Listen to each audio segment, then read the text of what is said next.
Welcome back to Villa Familia, everybody. It is week 47 of this project. We have been fighting a little bit with the city to get some plans rechecked and approved so that we can move through this project and get moving on to insulation. We're pretty much entirely ready inside, but we have now, and what I'm going to share with you today, have got a lot of the grading done on the outside of the home. We've got some rough-in work done on the inside of the work, like just some final touches done on the inside, so we'll have a look at that as well. In the meantime, let's dive in and have a look. Let's go. Okay, so we are outside the home here right now, and you can see, like, behind me here, of course, pit stop, porta potty, good stuff, but this was an absolute mess of weeds and crap and everything all over the place, so that's all been cleaned up. Now, what we've got going on back here, Kyle, is believe it or not, this property has a massive boulevard. I think we're almost like 15 feet from the sidewalk to where the actual property starts. It's a huge boulevard. Same thing on this side of the property as well. So we're gonna be putting in a short little retaining wall on this side over here to give them a flat space. They're gonna have a pergola in the backyard here. I mean, side yard, backyard, it's hard to describe what things are when you've got a corner lot, right?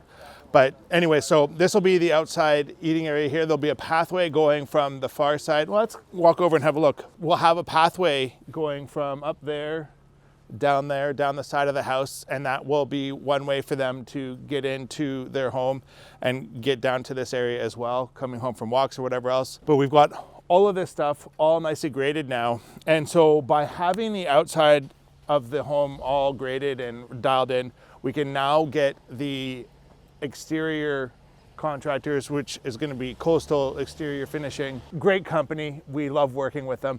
So by the next time we are here, this home is going to be completely wrapped in Tyvek. It will be totally airtight, totally waterproof, safe from all of the elements. And hopefully, all things going well, the next time we are here, we will have insulation happening. Fingers crossed. We're counting on you, City of North Van. Don't let us down.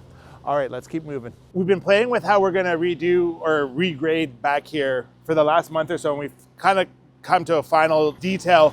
The final real choice that the client has to make is what they want to have happen beside the stairs here. Do they want the soil to carry on down to the walkway there so that there's a slopey bit here, or do they want to carry on and have a bit more retaining wall here? In my mind, just grade everything naturally. It's the most cost-effective option for them. And honestly, like, having this area be flat down here isn't really going to do much for anybody, in my humble opinion. But you know what? It's not my house, and I don't have the vision for how they are gonna live in here for the next 15 to 20 years. So really, it's whatever the client wants is what the client gets.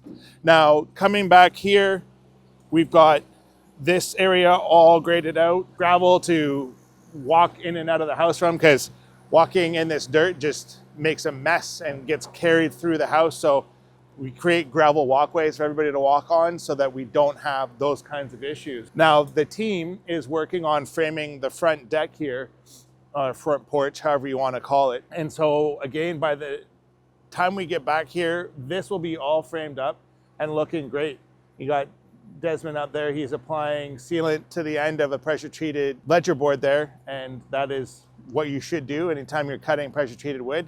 You want to treat the cut ends to maintain the longevity of the product. Otherwise it rots just a little bit faster. So back here, this is where there's going to be stairs down to a parking pad here. This is going to be a concrete slab, and then there'll be a concrete retaining wall. So all of this earth is going to get pulled off of this rock retaining wall here that, for whatever reason, the neighbor wants to keep. I don't understand it. But anyways, she wants to keep that. Otherwise, we would not need to do really much of a retaining wall, maybe just like a little 6-inch or 12-inch to make up the difference between the slab and her parking pad there, but nothing of any supreme rocket science, that's for sure. One thing you'll notice is that the temporary power pole has now been removed. We're on full power from hydro now, and we've got the dual meter base installed as well. So that's looking fantastic, good to go there. So this is a dual meter base setup, functional, operational, good to go, right? So we've got the conductors coming in through the mast down into the dual meter base setup. Can I speak English this morning? Now, those guys come into this box, which splits the power into basically like there's a bridge in here. And so it wires the power into this meter and this meter. And one of these meters is for the main house and the other meter is for the basement suite. And so you got the conductors from the mast coming down through the pull into here, and then those get split up, and this is where it gets measured here. And that's how this dual meter base works. I'm telling you, if you have a secondary dwelling unit and you are upgrading your electrical panel, do the dual meter base, get 2 separate services, go into the house. That way you don't have to fight with your tenants about who's responsible for paying for what, because they're on their own power, and if they want to keep their basement suite at 500 degrees, fill your boots, man, you're paying for it, right? So best way to go in my humble opinion. Let's go in and look at the garage now. So let's look at the backside of the dual meter base here, right? So we've got, this is for the main house here, and that comes into this panel, which is going to serve to feed this garage. And then it also goes down through the bottom of the foundation into the home. So we've got 2 electrical lines going into the home. One, there's obviously no panel because this is for the tenant, this is for the homeowner, and off it goes into the home that way. And that's easy peasy lemon squeezy, man. No great issues. Really great system in my humble opinion. Garage slab is 100% done now. And I believe we are going to be applying epoxy to this, but I'm not 100% sure, so stay tuned. We do have saw cuts in here, and again, like if you're trying to control how your concrete cracks, saw cutting your concrete is going to give the concrete a place to naturally crack. Remember, there's 2 types of concrete. Concrete that's cracked and concrete that's going to crack. That is the nature of concrete. It will crack. So, if you want to try and control where it cracks, saw cutting it is a obvious way to do it. It's really the only way to do it. Well, I guess you could also, there's those strips you can put in. The name of it escapes me, but I'm sure all of you concrete lovers in the comments will remind me what that dense fabric stuff is called. I can't believe I can't remember that, but anyways. So garage is all dialed in, ready to go. We are in really good shape in here, just need to start doing insulation and that sort of stuff. Okay, so we are in the future pantry here. There's gonna be a sink right here. The plumbers came back and did a little bit of cleanup on the piping here. It was a bit of a mess, so we just had them clean that up and make it look a little bit more presentable. There's a whole bunch of coupling joints and whatever else, and while not everyone is eliminated, a lot of them have been eliminated just to clean things up, less points of failure, and just it looks better. I mean, downstairs is a huge difference. It looks amazing. A lot better than it did, that's for sure. Okay, here we are in the primary ensuite, dialed, ready to go. We now have our shower curb framed and ready to go. This will receive 2 layers of, drywall on either side, not drywall, den shield on both sides, and then den shield throughout here, and that'll get a Curdy membrane. We'll do our mortar base around there in the future. One thing that sometimes people tend to overthink is how to get the plumbing pipe centered. It turns out with a shower base like this, you just need to get it in the middle. And the reason being is both of these walls, if you will, are gonna come in the same amount. This is gonna get 1/2-inch drywall and then tile. That's gonna get 1/2-inch drywall and then tile. So this is gonna come in equally. So as long as you get your pipe in the middle of this rectangle, you're good to go. If your tile setter can't get it nailed with this in the middle of your frame base, hire a new tile setter. Now back here, we've got our shower valve ready to go. Again, if you are familiar with Canada Plumbing Code, right? Typically, we can't put any sort of water pipe in exterior walls anymore, right? We need the exterior wall for insulation. We'll be adding 4 inches of exterior insulation to this residence, so it is going to be extremely well insulated, and the insulation will be on the outside of the home, not the inside, thereby giving our exterior walls a place for plumbing to go. Now, a workaround, if you aren't doing exterior insulation, obviously is to frame another wall in front of your exterior wall and then putting your rough-ins inside of that. But then, you know, space is limited, at least here in Vancouver, BC. Every square inch matters. So whatever we can do to maximize room sizes, we want to make sure we do, including the use of 2x4 walls where we don't have plumbing. You really do want to maximize how many square inches of livable space you have, because everything here is so goddamn expensive. You know, one thing that I want to address and talk about is the duration of this project, right? We're on week 47 and we're not insulated yet. That is not where I would hope we would be on this project.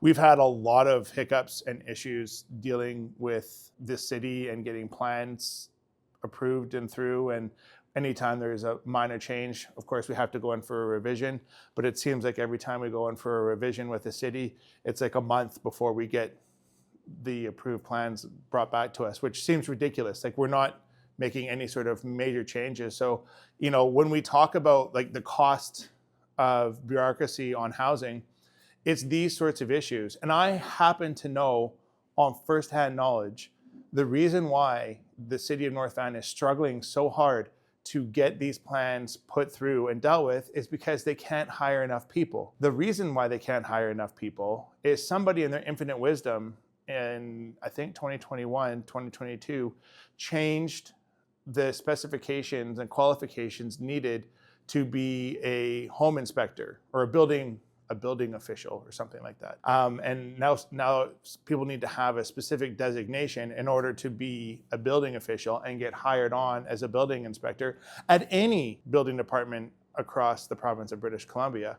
And so this is just a really, really good reminder for all of our leaders that words matter, and the definitions of words matter even more. And when we change the definition, even just the slightest amount, it can have massive cascading effects on how other institutions and businesses can conduct their business. Before this change happened, the city of North Van, the district of North Van, or wherever in BC, they could hire somebody like me to be a building official and be a building inspector. Because, I mean, I've been doing this for 20 years. I know a thing or two about building. Do I know everything? Absolutely not. But I know quite a bit. And that's the issue, is they can no longer hire folks like me. They've got to hire people that are like me, plus they've got this designation, or just some kid out of school that has a designation and has zero building experience. Unintended consequences of changing definitions, but it really matters. So be very, very careful, legislators, when you decide to change the definition of a word. Okay, so here we are, primary bedroom. Really, like, as close to being dialed as it can be before we get insulation and drywall in this sucker. But we've got just this amazing view of downtown. I mean, it looks pretty cool today with the clouds just kind of covering over the tops of some of the buildings. It looks really neat. But what a great spot to get to lay your head and look out and enjoy this magnificent view of the city. And then out here, we've got the deck all dialed, ready to rock and roll. So we just have to add some waterproofing over top of the curb here so that we can side mount our railing, which we've talked about before on the channel.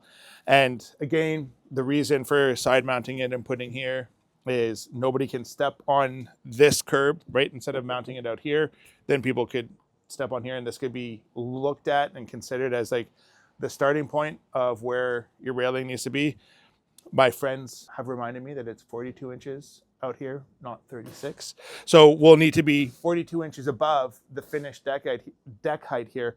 And we'll be adding some tile, I think, out here just on pedestals to finish this off. But again, we've got this all torched.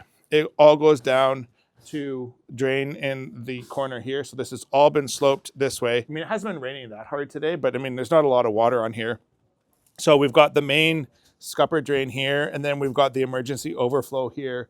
So if there's ever any issue, we'll start getting water going out another way as well. Really important if you're doing a parapet deck. I'm not sure if it's code or not, to be honest, Kyle, but regardless if it is or isn't, if you're doing a parapet deck, and a parapet deck is a deck that has 4 walls, right? And the walls a wall can be as short as 6 inches, but still a parapet deck. Anything that can basically allow water to pool, right? You want to make sure you have 2 drains, always, and one as an emergency overflow. And the reason being is, and you want to have that emergency overflow drain someplace where people are going to notice it all the time, because that is going to highlight for the homeowner that, or for you, if you're thinking about planning out your home, you want to know when things stop working. And one of the things that you definitely want to know about is any potential flood coming into your house, right? So we want to make sure that the water stays on the outside. 2 drains, minimal on your deck. Well, maybe it's not 2 drains. 1 drain, 1 emergency overflow, minimum, in my humble opinion. That's a wrap on today, everybody. If you would like to renovate with us, we would love to be your partners in success. Phone here, web there, reach out to us however you want. We'd love to hear from you. In the meantime, thank you so much for watching and stay awesome. Bye now.